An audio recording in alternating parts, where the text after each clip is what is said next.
You're listening to Season 10 of Mobile Suit Breakdown, a weekly podcast covering the entirety of sci-fi mega franchise Mobile Suit Gundam from 1979 to today.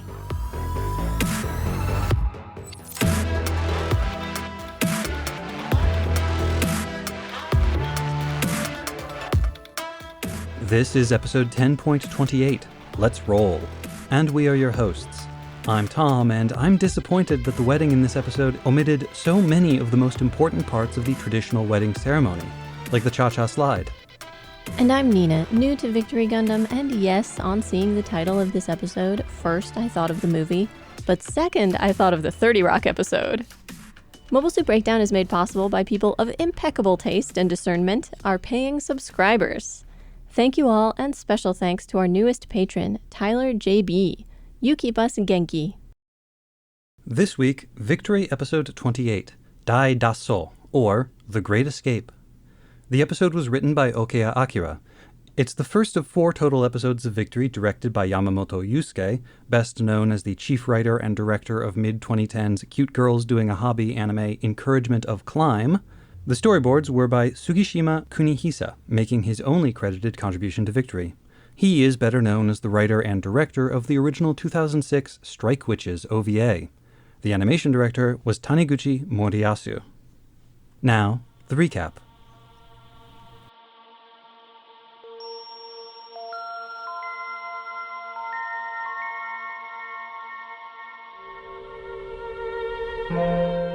The battle for the big cannon has left the Lean Horse Jr. and its crew exhausted in every sense. Hoping for a brief respite, they make port at the nearby Side 2 colony, Macedonia. But although Macedonia is nominally independent, it has fallen under the sway of Mariaism and the Zanskar Empire. The ship and the surviving Victory Gundam units are seized, to be repaired and repurposed by Macedonia's defense forces. Its crew is arrested and transferred to a prisoner of war camp. The Federation officers will be treated according to international law, but the Macedonian authorities are still debating what to do about the League guerrillas. There's even talk of bringing out the guillotine. Meanwhile, though still reeling from the loss of its main fleet, Zanskar nonetheless dispatches Chronicle Asher at the head of a new Motorrad fleet. His mission is to chase down the fleeing League battleship and exact some measure of revenge for this latest attack. To this end, his unit has been issued new machines. The Motorrad battleship itself, as well as a unit of Gedlav mobile suits paired with Einrads, massive tire-like support units. He is joined on his mission by old friend Arbeo Pipiniden and his unit from Earth, along with new pilot Katarzyna Luz. In the Macedonian prisoner camp, Uso and his companions kill time any way they can. Uso tries a little farming, though he complains about the poor soil quality. Leonid and Romero pump the guards for information. Shakti and Suzy get caught up on laundry. But the big event on everyone's minds is the impending wedding. Marbet and Oliver have decided to use this downtime to finally tie the knot. The whole crew gets in on the preparations, except for Uso, who seethes with barely concealed jealousy. In truth, the ceremony is also a ploy, designed to allay any suspicions the guards may have, all to set the stage for a breakout that night. Their escape attempt coincides with the arrival of Chronicle's forces. The Macedonians, it seems, are still trying to play both sides to preserve some semblance of their independence. When Chronicle demands Shakti's return, the local commander denies that the Lean Horse ever made port in their colony. In response, Chronicle orders his mobile suits to raid Macedonia. The Einrad attack gives the Lean Horse crew their opportunity. While the Macedonian soldiers in ancient mobile suits and underpowered Gwigsies struggle to repel the Vespa raiders, the prisoners make good their escape. The bulk of the crew rushes back to the spaceport and the Lean Horse, but the pilots make a detour to the Central Plaza, where their victories stand in testament to Macedonian might. They easily reclaim their mobile suits, but the arrival of the Gedlav Einrad unit throws them into disarray. Even the mighty Victory Gundam struggles against the war tires of Zanskar. Uso, hoping to create an opening for his friends, breaks away from the group. With Katarzyna hot on his tail, he flies deep into the colony's maintenance tunnels.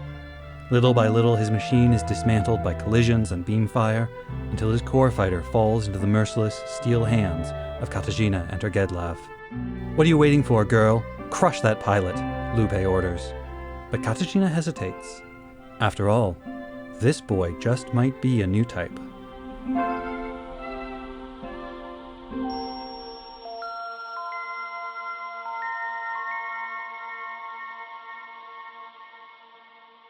This week, we are joined by environmentalism consultant Colin. Welcome back to the program, Colin.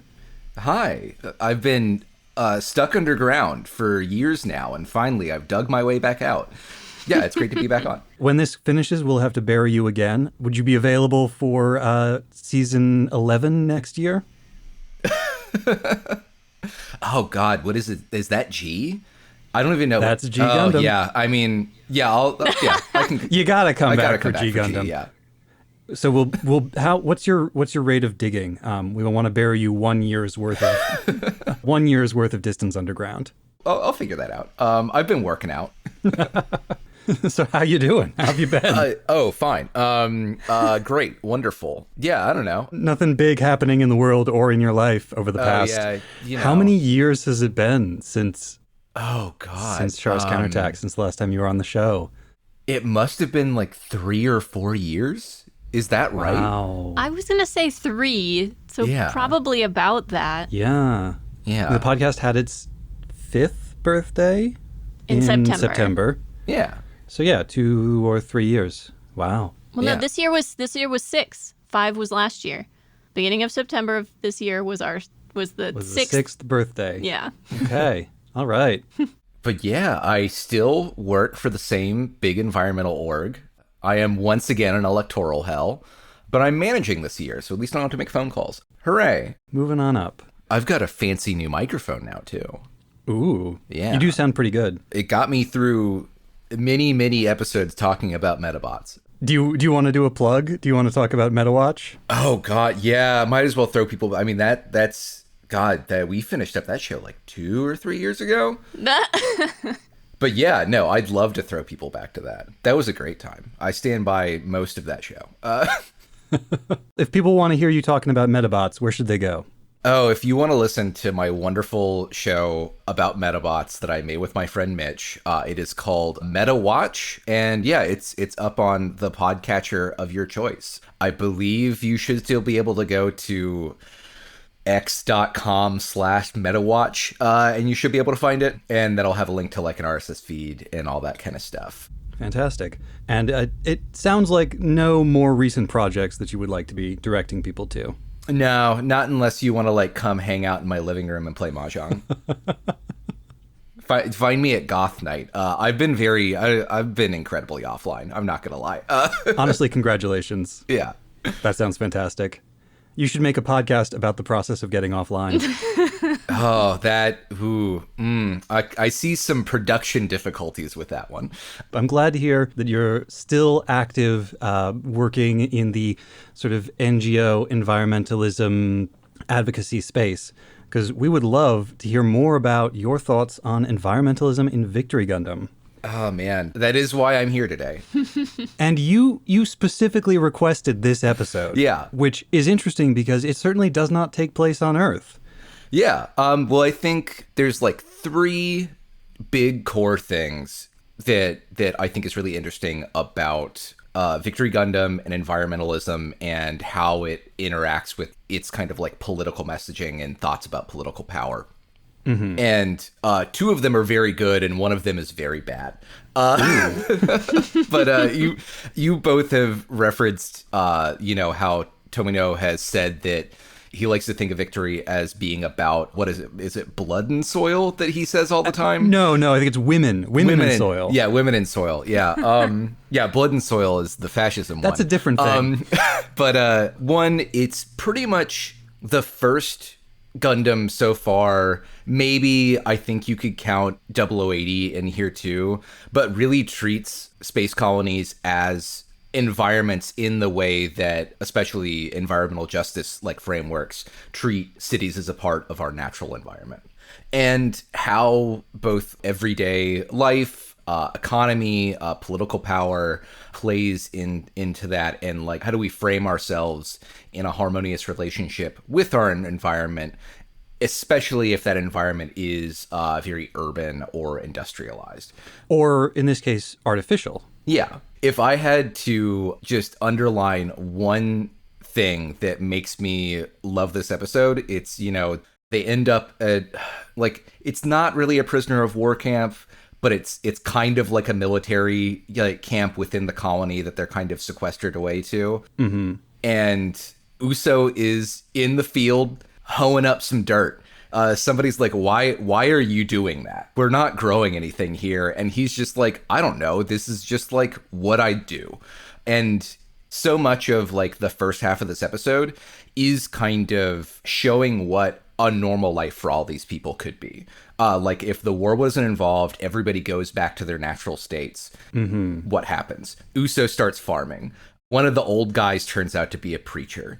People get married. And it is so much tied up into our core cast, these people who just want to live in peace on Earth and not be bothered with, kind of reminding us, hey, this is their natural state. Their natural state is not hopping into a Gundam and fighting people. It's just living in a small town and being kind to your neighbors and, working the land.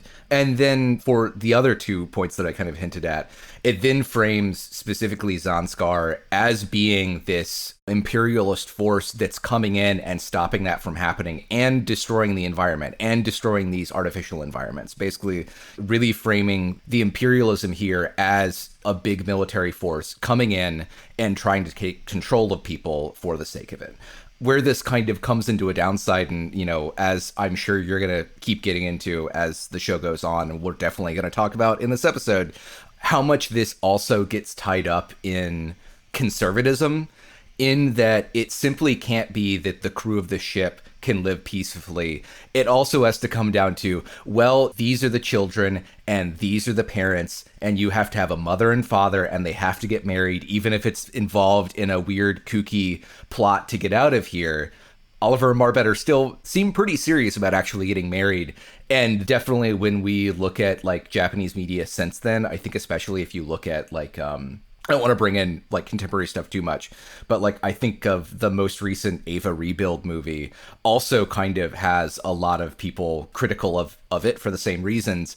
You can dream of a future without war, but you can't dream of a future without like The nuclear family. Yeah, the nuclear family. Your mom and your dad have to get married and raise a family, and that's is equally tied into this kind of rosy look back of what a harmonious kind of interaction with society can be. So first I want to kind of circle back around to the camp they're in, because the name of this episode, both in English and in Japanese, is the name of a film, The Great Escape, which is a heavily fictionalized accounting of a real mass prisoner escape from a German POW camp during World War II. And I looked into a bit of information about the camp itself and this original escape. When I first watched the episode, the camp they're in reminded me of Manzanar, which is one of the internment camps the Japanese Americans were held in the United States. However, it seems much more likely that they're referencing the camp from the film. And in a way, yes, they're all sort of engaging in what they would be engaging in if they weren't involved in a war. But from accounts that I've read and from both this film and just sort of people talking about what it was like in those camps, that's kind of what people did because there wasn't any other way to spend time. This particular camp had 2 prisoner-run newspapers that published weekly. People put on plays. They had a bunch of like educational materials that had been brought to them by the Red Cross, and people got certifications and learned languages. And well, to that point, one of the big things that differentiates the mass wars of the 20th century, the 19th century, from the way wars are fought by modern industrial nations today is that when you have a mass army, most of the people in it are not professional soldiers. They are people who wrote for newspapers. They are ministers and farmers who signed up to do their 4, 6, or however many years of fighting in the war. But this isn't what they do.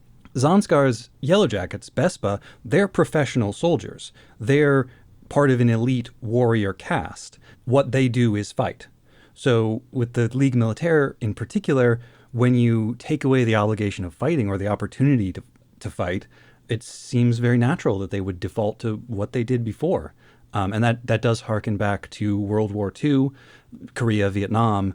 It is really jarring because definitely as an American, immediately the imagery does stick out as a Japanese internment camp. And especially the kind of, and, you know, obviously it is probably based off of The Great Escape, but especially with the political situation they're in, of the Macedon colony being a follower of Mariaism, but not politically subservient to Zanskar necessarily, and they're having to, you know, literally like inter these people as like a both for like the colony's protection and also for their protection while they figure out what legally they're going to like do with the ship.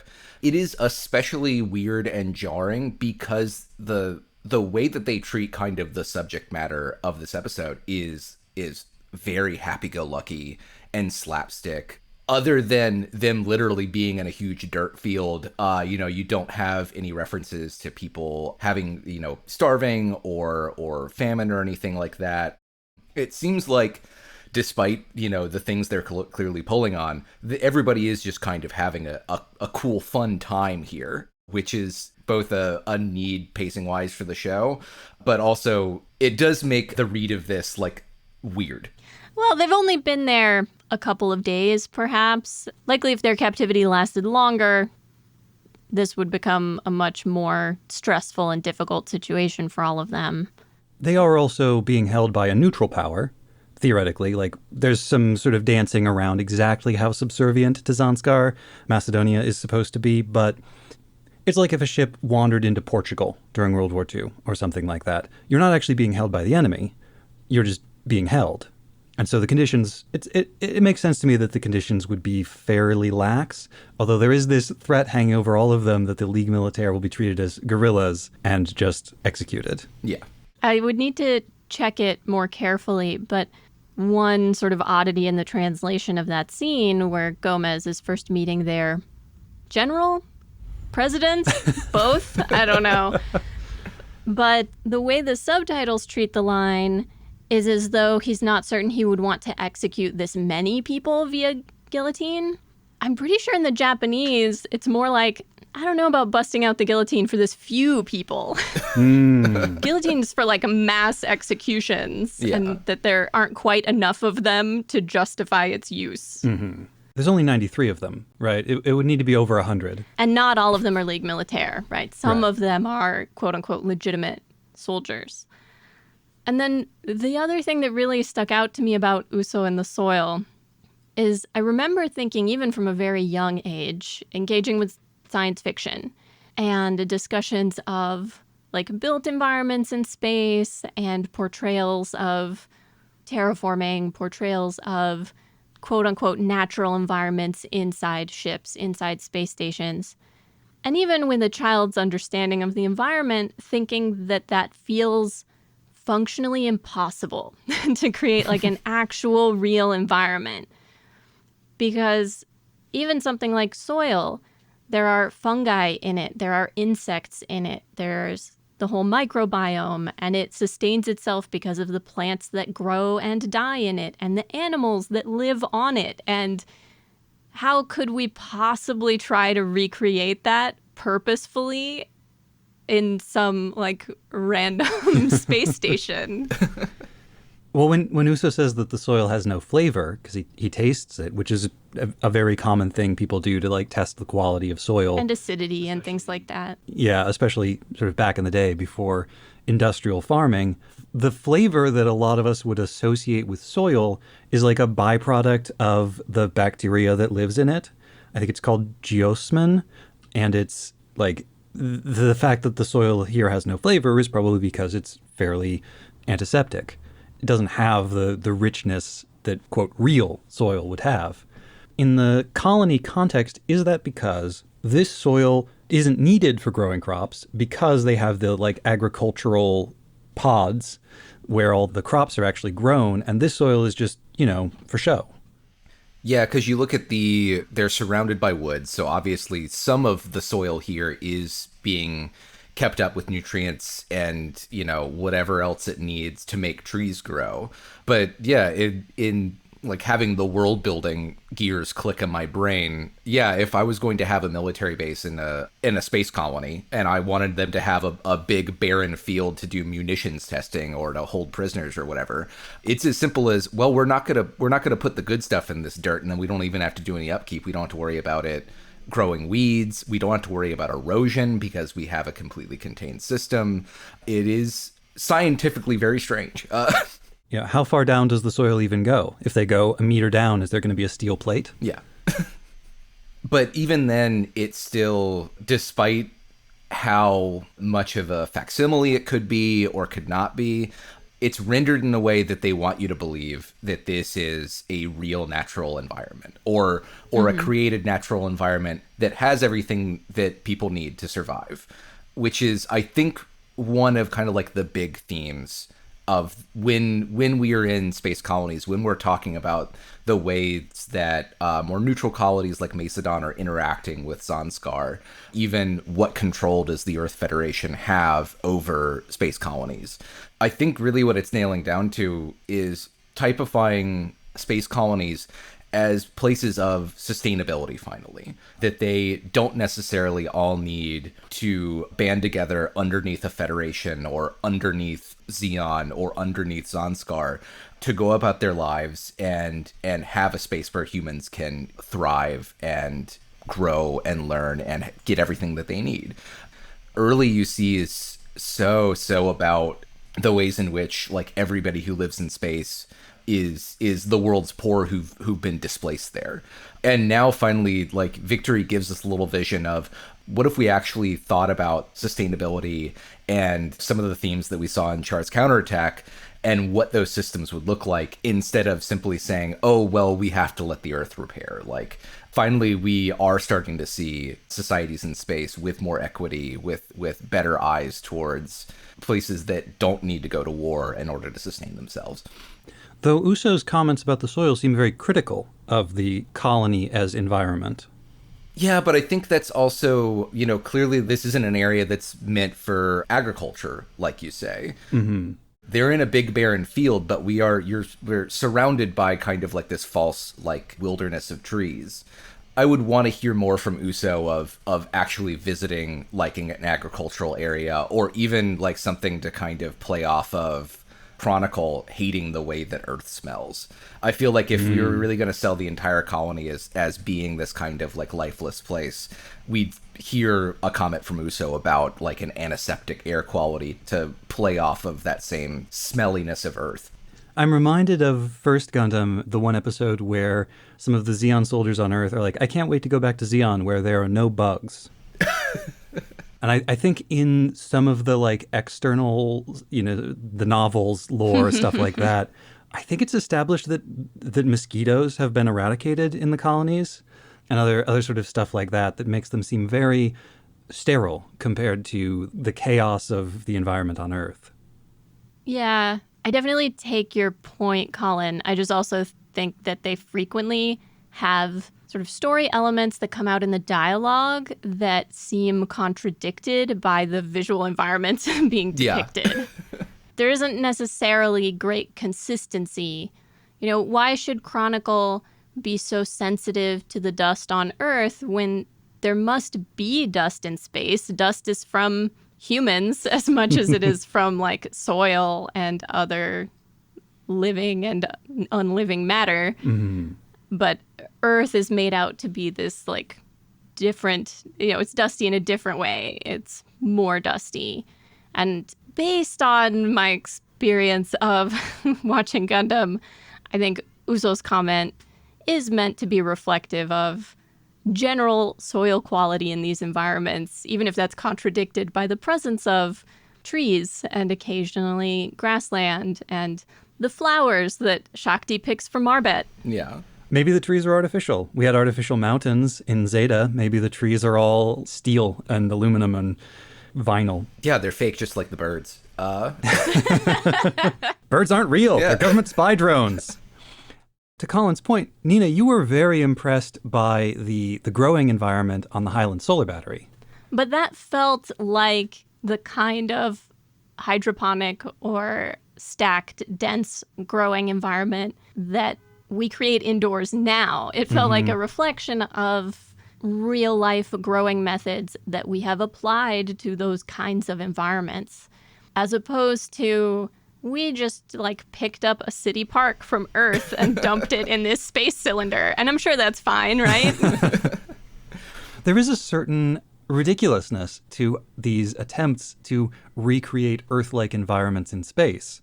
Instead of creating environments in space that are suited to human habitation, but also suitable to life in space.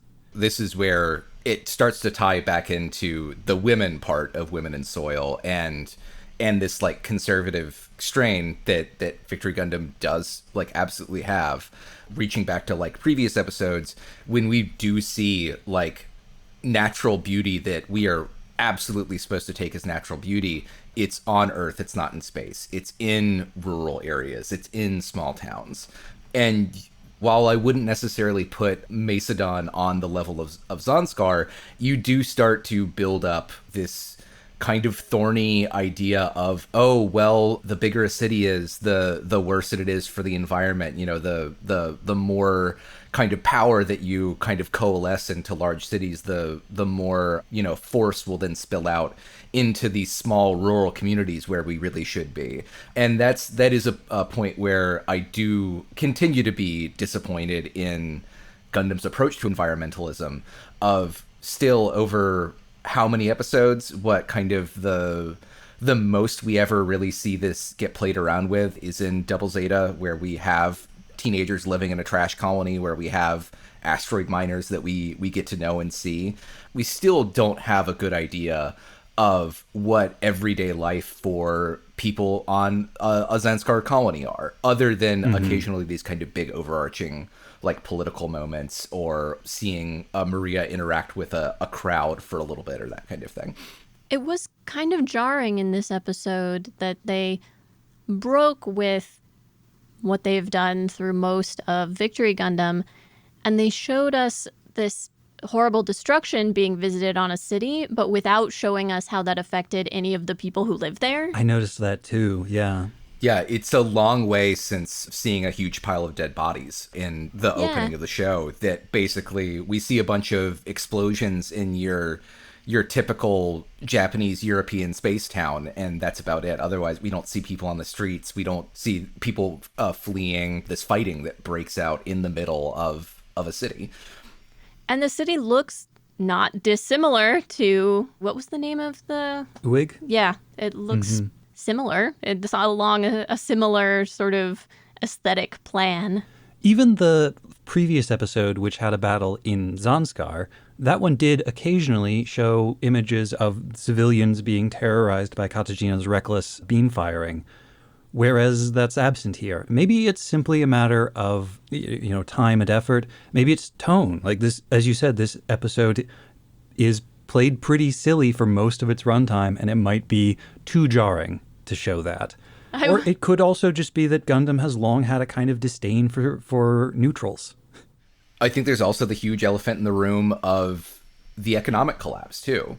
Both in that, you know, I really wanted to assign y'all homework to read some Japanese degrowth communism stuff, but it's just Kohei Saito is like 5 years old when this comes out, so there's no way I could possibly rope that in as being contemporary. But, you know, the economic collapse has definitively happened at this point. The bubble has burst, and people are talking about it. And I think that's both important to keep that in mind of finally people are in Japan are discussing, oh, is infinite growth a thing that's possible? Should we be reconsidering continuous economic miracle, and how that's affecting the politics of the show and its relationship to environmentalism? But also just the production of the show. Maybe they didn't have money to draw a bunch of animated extras in this action sequence. Sure. Yeah, I touch on the bursting of the bubble very early in this season. And at some point this season, I want to get to talking about the anime industry and how it was affected by what was going on and the trends in the industry at this time. speaking of the bubble and specifically its relationship to land and to created to artificial environments, during the bubble, as the price of real estate in Tokyo was skyrocketing, there were all of these efforts to reclaim land, like reclaim parts of Tokyo Bay, which shows up very prominently in stuff like Pat Labor around this time, a little bit earlier. So when the bubble happens, those projects are no longer economically viable. It literally overnight changes the relationship to land, to artificially created land for people in Tokyo. There is, I think, and this goes to that sense of conservatism in Victory, a kind of like anarcho-primitivism that has been running through Tomino's work for a while now. There are these places like Moon Moon that are very like back to the old ways and often presented in fairly positive terms. And that operate independently and in a more or less self-sustaining manner. Yeah, I totally agree. I think especially Victory, really you do start to see that, libertarian, socialist, anarchist, syndicalist kind of theory start to come through, as it also this is pretty much the first Gundam to really like abandon ideas of like revolution and like overturning the government. It feels so much more like the stakes in Victory are people like Uso, who are living a life that they're totally happy with and fine with, and then this imperial force is coming in and trying to change that. And I think, to a better side, you have these interesting conversations about the Macedon officials being like, now we all believe in Mirianism, but like we're not trucking with you coming in here and like starting a battle in our space colony. But then back to, the anarcho-primitivism of like, well, what if we eschewed all technology and we lived like Bronze Age people because modernism is degenerate and terrible for the soul, or, some crazy thing like that. For the soul or for the soil. Yeah. This got mentioned a little ways back, but I could not keep myself from guffawing out loud at the irony of Katagina looking at Lupe just destroying all these parts of a city and being like, she's taking this a little too far, I think. Yeah. The classic joke of Victory loves women's wrongs. The early part of Victory, and now again here, I think also shows some of the real challenges of a more anarchic social organization, because you get these cities, Barcelona, Uig, where they're depicted as living to some degree in harmony with the environment around them. In Barcelona, you have Mr. Rob and his artificial reefs. With Uig, we know that they like trade with the people of Casarelia and they stay mostly in the city, and the environment around them feels very lush and vibrant and natural. I think it's noteworthy that both are also depicted as being quite old-fashioned in terms of their architecture. Again, some of that like, back to nature, back to the old ways, good old days stuff. Yeah. But Uig as a special district and Barcelona as a free city are both more or less independent. They're under the Federation umbrella, but they operate as independent polities, which means that they have basically no defenses when Zanskar shows up.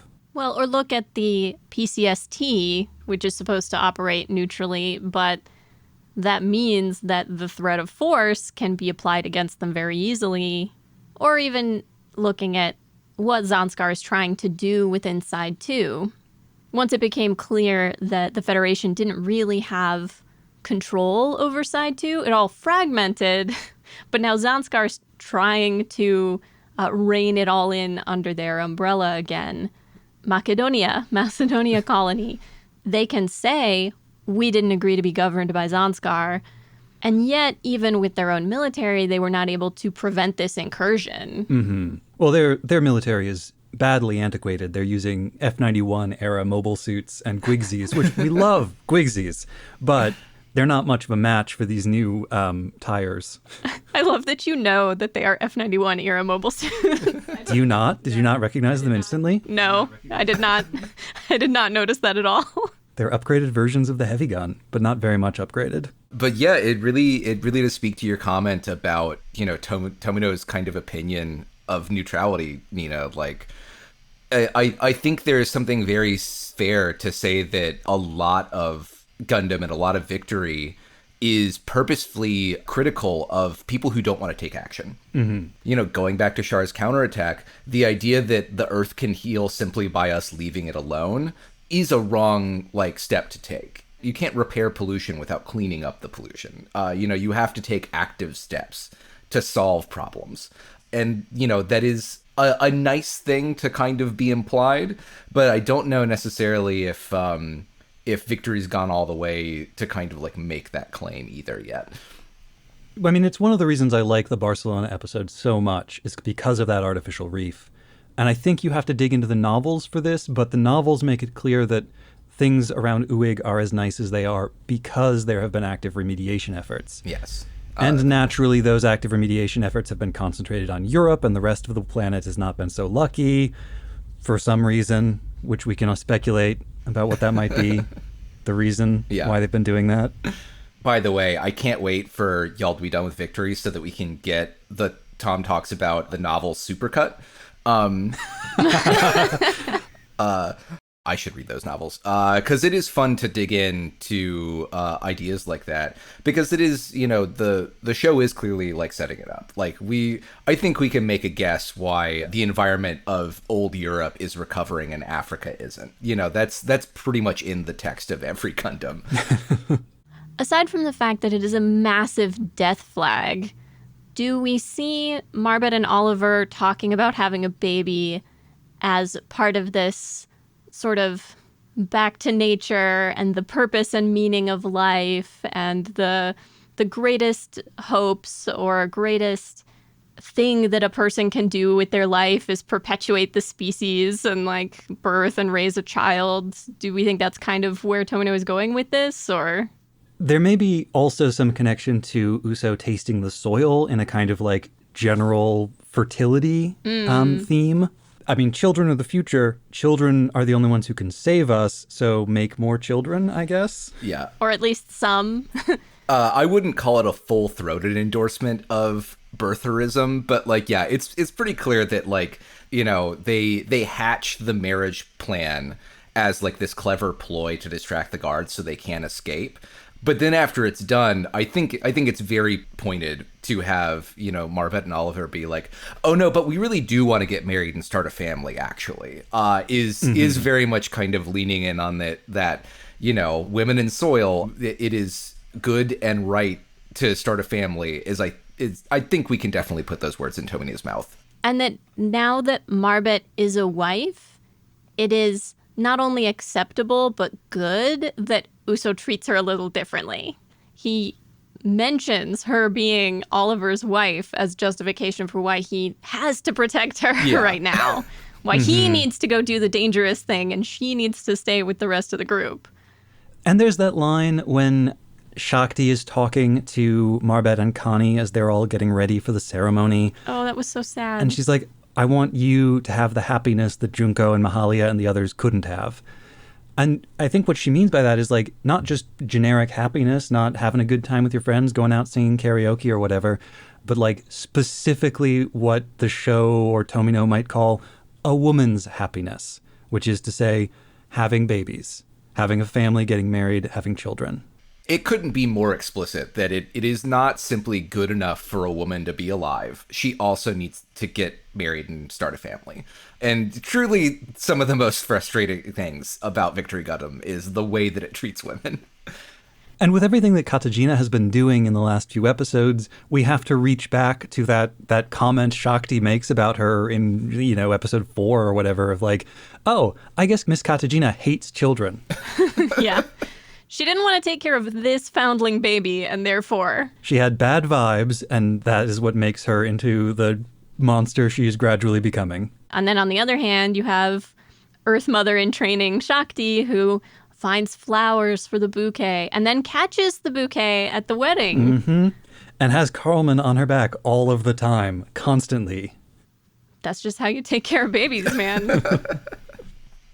Yeah, I'm really interested in how you all continue to react to the way the Victory plays out. I'm not going to say anything to possibly hint at where it goes, but like obviously it's not done talking about gender and environmentalism, and especially the fact that y'all have both kind of like brought to the fore this idea of neutrality versus action. I'm really excited to see like how you analyze like the decisions that Uso and Katajina continue to make, and like how that continues to like play out in the development of these themes. Yeah, the other gender thing that stood out to me in this episode was various people talking about Katajina and addressing her directly. How it seems as though Pippiniden and Chronicle are trying to be cagey about her relationship to Chronicle, but it's not any secret. Everybody knows. Lupe and Aziz refer to her as Chronicle's woman. There's that bit where they're on the bridge and Chronicle is like, oh, Pippiniden, you take charge of the new pilot. Right, like I'm entrusting her to your care, basically. And of course, Pippiniden says something like, oh, that's a good way to do it in front of the men. And it reminds me of like Garma twirling his hair and telling Char, don't laugh, the men are watching. Or in Char's counterattack, when Quest bursts into the command room and declares her love for Char, and he's like, I need to get you out of here. We're going to have this conversation in the hallway instead of in front of all of my men and their judgy stares. And it echoes Oliver's relationship with the Shrikes, too. Because this is, finally there's this moment where, like, yes, we all knew that Oliver and Marbet were together, but now they're married for real. And we can kind of, like, lay this drama of his hot women military group to rest. And meanwhile, we're seeing Chronicle start to adopt those same old habits with the way that he's treating Katajina. Of, yes, obviously they're together, but we're going to pretend like they're not. And I do think the show wants us to see that as a bad thing. Of if Chronicle was a real man, he'd marry Katajina instead of letting her become a career military woman. I see it not necessarily as critical in that way, but as kind of confused, in the sense that you don't entirely know what a woman is if she's not a wife and mother. She's this weird third category. She's this thing that's kind of like a man and kind of like a woman, and how are you supposed to treat her? She's clearly a woman, capable of getting married and having children, and yet she's in the workforce doing man things. Or perhaps it's simpler if a woman is unattached, because nobody seems to take that attitude toward Lupe or toward most of the Shrikes. But for a woman who is involved in a romantic relationship to also be a working woman, a soldier, that confuses people. Because, yeah, I think people more or less take in stride many of the other soldier women of Gundam. Katajina's position is complicated because of her explicitly romantic, very probably sexual relationship with Chronicle. Mm-hmm. Remember that Captain Tassilo specifically called out that Maria doesn't have a husband. Maria isn't married, is unattached. And it's that status that seems to give her some amount of power or legitimacy. Well, because if she were married, then her husband would be in charge. Yeah, the classic Queen Elizabeth situation. And she can only be the queen, not just because she doesn't have a husband, but because she didn't raise Shakti. If she had been busy raising Shakti, she couldn't have been the queen of Zanskar. It's the working mother problem all over again. Well, we have strayed somewhat from the environment. Yeah, I'm trying to just grasp if there's anything left that we haven't covered yet. One thing that we touched on briefly in one of our Q&A episodes, I think people were asking about sidekicks or animals or sidekicks and animals. Flanders and animal sidekicks. But the presence of like an animal pet, as opposed to, I guess we could think of Haro as a robo-pet, in this series seems very important to me, and that Flanders is routinely present and active and useful. And Flanders' connection to Shakti and through Shakti to Earth. That Flanders is very much a creature of Earth, not a creature of space or the colonies or of these artificial environments. And the fact that, like, Flanders definitely has agency as a character. Mm-hmm. Absolutely. Flanders is not just the pet dog who you see hang out in, you know, the corridors of the ship, but otherwise, you know, doesn't take action, is only ever interacting with an important plot point if he's being threatened. No, like, Flanders does things. Flanders can drive a motorcycle. Or attack a prison guard. Yeah. Mm-hmm. But does sort of...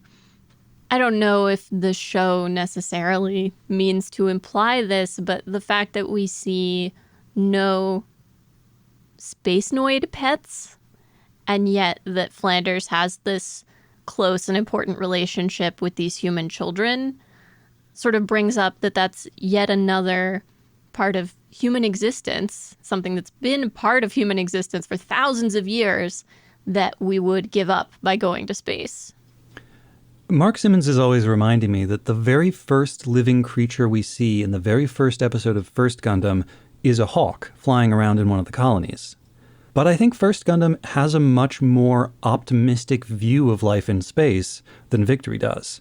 I do think Tomino and Gundam as a whole have soured on space life over the years.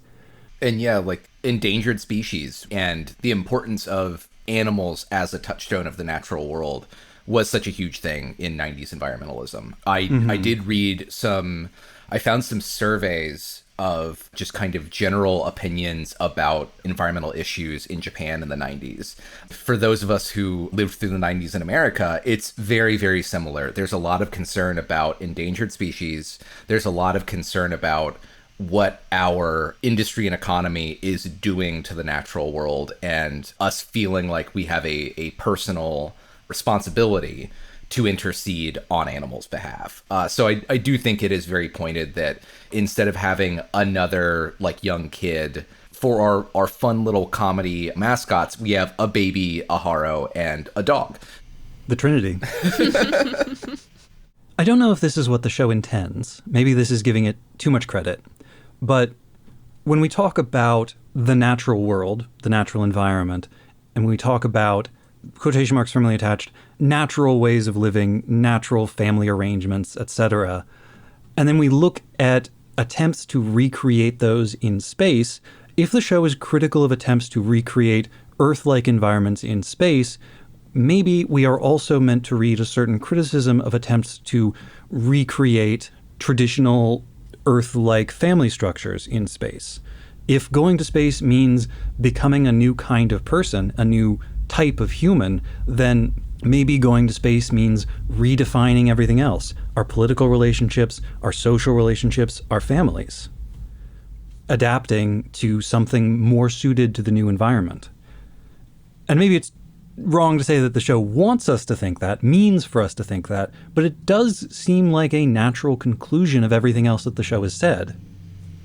Yeah, and the nature of our protagonist group being this definite found family, a bunch of different kids and teenagers, some adults, and a bunch of old men, and you know, how they relate to each other and how they are a family. Thinking back to when I hit this point in the show, I definitely distinctly felt the conflict between Marbet and Oliver's marriage with the ongoing found family feelings that the show also has. And I definitely think that is probably in conflict with itself about that. It is probably putting these things together so that we do take a moment to question whether or not the nuclear family is a thing to recreate. And even though it's clearly showing that it has a preference for this like natural need for a man and a woman to be together and start a family, I do think it's at least allowing itself to consider what a loving family and community could be besides just that recreation of a tradition. Exciting to see where the show continues to go with that. It was striking to me that throughout the episode, while they talk about a marriage, a wedding, once it's happened, Oliver and Marbet kind of go out of their way not to say words like wife or husband. There's a lot of stuff about children. I want you to bear my child, but not, I really want you to be my wife. I want you to be my life partner. I want you to bear my child. it feels perhaps significant that the focus is on those verbs rather than nouns. Oliver does say explicitly that he loves her. It's also possible that those titles, right, because I don't know a better way to refer to them, but of wife or husband, feel incompatible with their current situation in which their relationship is largely defined by their respective military ranks.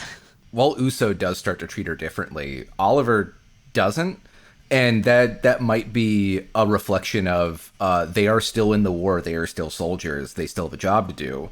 And this is just a change around that working relationship in their personal relationship. And Oliver has never indicated that he wanted Marbet to stop being a pilot right away or that he doesn't respect her work.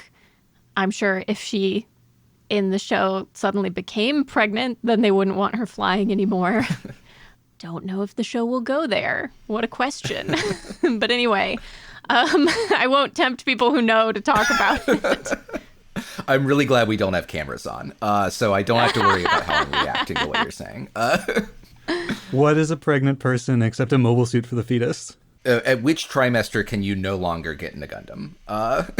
At which point does the fetus take control of the mother's body and like ratatouille her around? You're the one who went there. Well, this is going way back to things that we talked about much earlier, but possible concluding point or penultimate point. When you brought up that there seems to be this insistence in the design of the interiors of the colonies in trying to replicate environments from Earth in a way that ties back to Char's complaint that humanity can't seem to let its relationship with Earth go, that humans can't seem to really, truly let go of the planet of their origin, even as they move into these closer reaches of space. And a lack of imagination. Well, yeah, the difficulty of imagining a different world or society than the one you came from. Because even however many years into the universal century they are now, still looking very much like Earth. I don't know if it should be interpreted as a criticism of radical change, because we're so limited by our own perspectives that can we really ever truly have radical change? Because our imaginations are limited by what we know. Or is it a criticism of an idea of incremental change because all of this time has passed, we've gone to space, and yet we still have most of the same problems we have today? And I mean, it's frequently a structural thing in Gundam as well. When have we ever gotten a Gundam with an ending that really is definitive? It's always with a hanging door open and an uncertainty about the future.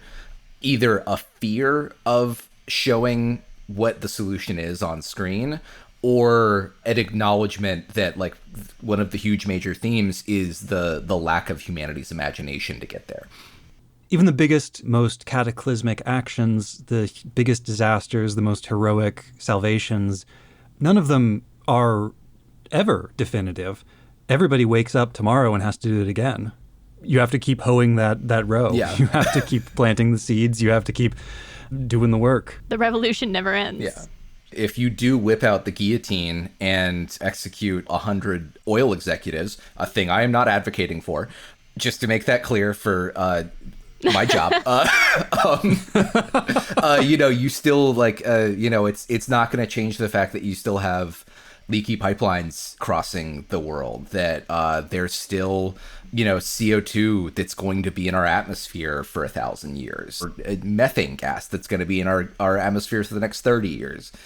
It's the thing that I'm always, like, kind of eternally on the fence with Gundam is I want it so bad to definitively take a stance and take action, especially in the way, that Victory really does feel to push towards actions being the solution and not ideas being the solution. But also, a nice thing about Gundam is that it isn't super unrealistic, and that rarely there is... We've never gotten an ending where simply a magic thing has happened and everything's solved and we walk away from the series for forever.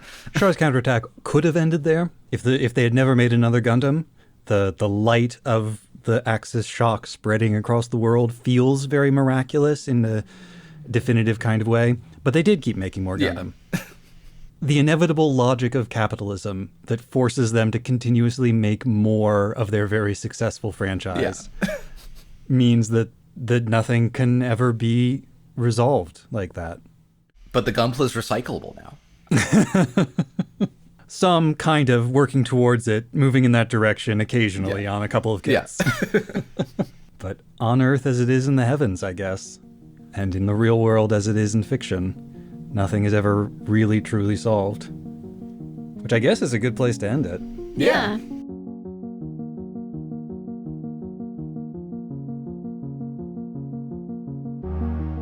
Next time on episode 10.29, Full Frontal, we research and discuss Victory Gundam episode 29 and...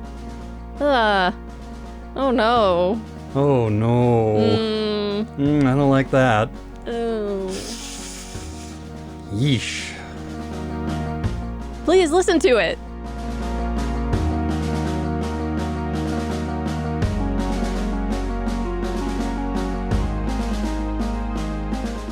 Mobile Suit Breakdown is written, recorded, and produced by us, Tom and Nina, in scenic New York City, within the ancestral and unceded land of the Lenape people, and made possible by listeners like you.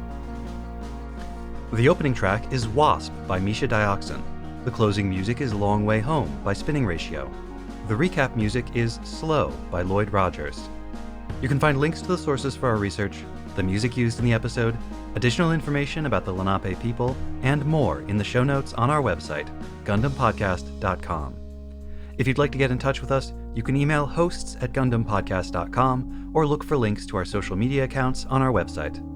And if you would like to support the show, please share us with your friends, leave a nice review wherever you listen to podcasts, or support us financially at GundamPodcast.com/Patreon. You can find links and more ways to help out at GundamPodcast.com/support. Thank you for listening. There are a lot of wrong Gundam opinions out there corrupting the fandom. Wrong opinions like, the problem with Victory is that they've got it all out of order. See, it's supposed to be love first, then marriage, then a baby in a baby carriage. But here, we got a baby right from the get-go, no carriage in sight, the marriage doesn't happen until episode 28, and where is the love?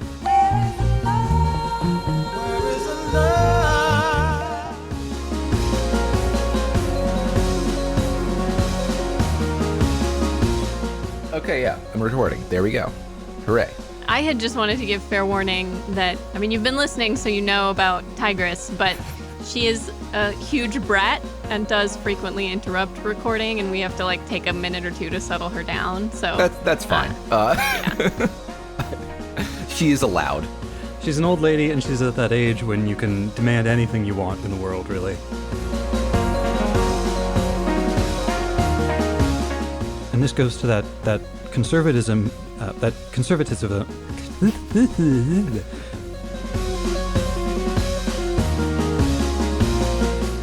Although I did realize we didn't really do a proper introduction, welcome back, etc. Do we want to do? Yeah, we should probably do that. We just kind of dive straight into my Metabots podcast.